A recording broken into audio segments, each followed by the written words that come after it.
que é o modelo DIR e como ele entrou na minha vida. O modelo DIR é um modelo que veio em contraponto, como um contraponto à análise de comportamento aplicada. Por quê?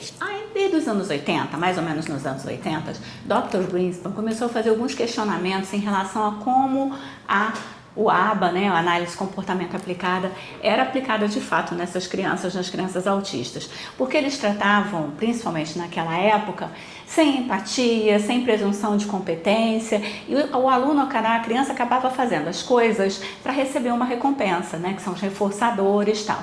E aí o Dr. Greenspan começou a olhar, ele que era um pediatra, lá dos Estados Unidos, começou a olhar e falou: gente, existe muito mais coisa por trás desse aluno. Esse autista é capaz de muito mais, ele tem sentimento, emoções, tem vontades, e daí surgiu, junto com a doutora Serena Wither, o modelo DIR Floortime. E o modelo DIR Floortime, ele é composto de um tripé, D, o I e o R. E decifrando um pouquinho isso para vocês, e fica até o final que eu tenho certeza que você vai gostar desse vídeo. O D são os níveis de desenvolvimento, as capacidades de desenvolvimento do ser humano. O I são as características individuais, tudo que nos faz únicos, diferentes um do outro. E o R, relacionamento com a família. E aí tem mais um componente, que é o Floortime, que acaba fazendo com que as pessoas pensem que o DIR é muita brincadeira. Mas, na verdade, o Floortime é você aplicar esses princípios, essa filosofia, esse modelo na prática ali, ao lado do seu filho, ao lado do seu aluno, a partir dos interesses dele. Então, vamos continuar um pouquinho mais. D, níveis de desenvolvimento. Na verdade, são os 6 níveis mais importantes.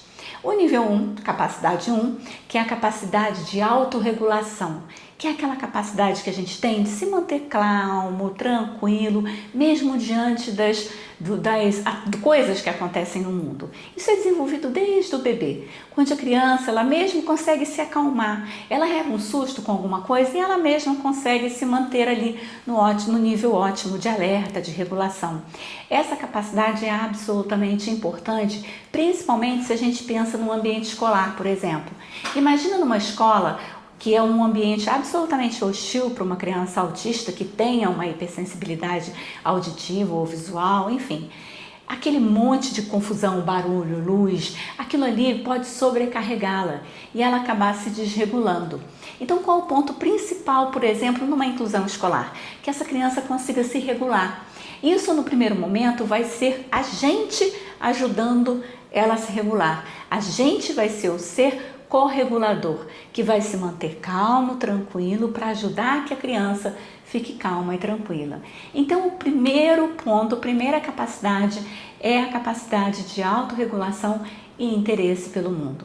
A segunda capacidade é a capacidade de engajamento, envolver-se. É aquela capacidade da criança começar a olhar para você e ter interesse em você e querer trocar com você. É aquele olhar apaixonado que a gente quer do nosso aluno para a gente, do nosso filho para a gente.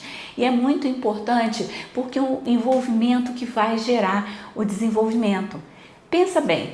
Quando você era mais jovem, estudava, não tinha aquele professor que você amava e daí você aprendeu a gostar do conteúdo, da disciplina dele, porque tanto que você gostava do professor?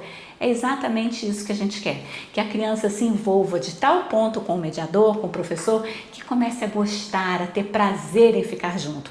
E isso vai sustentar até aquele conteúdo mais chato, mais complicadinho às vezes de estudar. Pra você ter uma ideia, meu filho está no ensino médio, tem conteúdos que são horríveis, mas que ele chatos, que ele não tem interesse, mas que ele faz, que ele consegue aprender, porque tanto que ele se engaja com a professora dele. O terceiro ponto são as trocas de ciclo de comunicação. É exatamente você e o outro trocar, essa troca, esse vai e vem, essa comunicação bilateral. É você abrir o ciclo e ele continuar, sustentar, e aí é exatamente o que vai ajudar na fala, mais lá pra frente, que é exatamente essa troca de ciclos. Então imagina que você está brincando, sua criança está brincando e você vai lá e você para o carrinho e ele pede para você continuar e você vai, ou você está brincando, por exemplo, com bolinha de soprar, 1, 2, 3 e antes de soprar ele já, você sopra e aí você vai abrindo os ciclos de comunicação.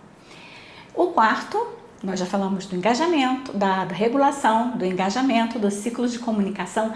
Agora a gente vai falar de solução de problemas compartilhados, que é exatamente quando você está brincando lá de bolinha e de repente acabou, não tem mais o líquido ali. O que a gente faz? E vocês vão juntos resolver esse problema, vocês vão juntos nessa solução, trazendo, por exemplo, para o ambiente escolar, vocês vão juntos ali para abrir a mochila ou não achou algum brinquedo, vocês vão trabalhar juntos, puxa uma cadeira para pegar um brinquedo que está mais no alto, essa resolução de problema compartilhado. Agora o quinto, simbólico, é o pensamento simbólico, é você trazer aquela coisa que não está ali, sabe? É você brincar da Chapeuzinho Vermelho, do lobo mau que vai pegar Chapeuzinho Vermelho. Então você começa a trazer elementos que não são reais, que não estão ali, mas começam a trabalhar o simbólico, a questão emocional dessa criança. Então você vai brincar de tomar sucozinho, brincar de trenzinho, você vai trazer esse componente simbólico, né? Isso é uma fase muito importante, principalmente para o desenvolvimento emocional. E o último é o pensamento abstrato, né? Você conseguir trocar ponte entre as ideias. Então, esses 6 são os 6 níveis de desenvolvimento, capacidades, né? Os FDCs, enfim, de desenvolvimento da criança. O I são as características individuais. E se você está gostando até aqui, eu vou te pedir para se inscrever aqui no canal para mais vídeos como esse. E características individuais. O que é isso? Cada criança é absolutamente diferente da outra. Cada criança tem um tempo diferente, tem uma necessidade, tem uma forma de receber o mundo diferente. E aí a gente tem transtorno de processamento sensorial, né, e nos vários sentidos, não só visão, audição, olfato, paladar e tato, que são os mais conhecidos, mas também na propriocepção, vestibular, interoceptivo. É exatamente essas diferenças de receber essas informações sensoriais do mundo. E aqui eu paro mais uma vez para falar que nós temos um curso gratuito aqui no canal sobre regulação do sistema nervoso sensorial central, e a gente fala bastante dessas questões sensoriais. Outra coisa em relação ao I também são as características pessoais. Uma pessoa é diferente da outra, uma pessoa gosta de ficar mais perto de gente, outras pessoas gostam de ficar mais na dele, um é mais gregário, outro é mais fechado. Isso tudo é muito importante a gente considerar. A comunidade onde ela vive, todas essas questões precisam ser respeitadas. E o R é a família. É o relacionamento com a família. O relacionamento que a gente vai construir com este aluno, com esta criança, e o relacionamento da família, que é o mais importante relacionamento que essa criança tem. Então é muito importante a gente entender que a gente precisa o tempo todo valorizar esse relacionamento com a família e buscar com a família todas as informações necessárias, principalmente a gente pensando no ambiente escolar, porque normalmente na terapia do DIR a família entra junto, mas na escola isso não é possível. Então você precisa ter muita troca com a família de qualidade. Você precisa saber o que essa criança gosta, o que desregula, o que acalma, se ela dormiu bem, se ela está com algum problema em casa, como é que está a alimentação dessa criança. Isso tudo é muito importante para a gente conseguir fazer um bom trabalho de inclusão escolar. E o floor time, que é o tempo de chão, que é a técnica, digamos assim, do modelo DIR Floor Time, é exatamente você sentar com essa criança, preferencialmente no chão, e seguir o interesse da criança.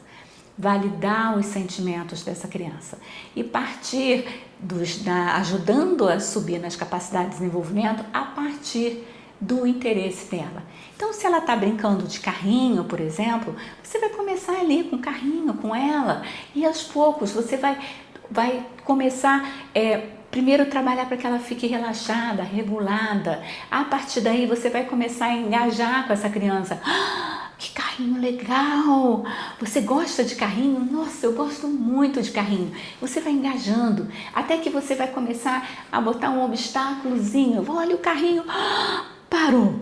Vou tirar, e você até para depois você não tira para ela pedir para você tirar, e aí você vai começando a criar ciclos de comunicação, vai começar a resolução de problemas, e aí a partir daquele contexto você vai começar a ajudá-la nos níveis de desenvolvimento. E isso é possível, Cláudia? Tudo que você falou na escola, sim, é possível, porque a criança só vai aprender se ela estiver regulada, se ela estiver engajada, se ela estiver envolvida com os alunos. É muito importante a gente trazer os princípios do DR para o ambiente escolar. E o DR fez parte da minha vida, do meu filho, desde o início do diagnóstico. E graças a Deus, eu dou muita graças a Deus com isso, porque foi através do DR que a gente conseguiu o trabalho no Colégio Redentor, no CACI, conseguimos fazer um trabalho muito bacana. E continue aqui nesse canal, se inscreva aqui, porque a gente ainda vai trazer muitos vídeos sobre conteúdos como esse para você. Até a próxima!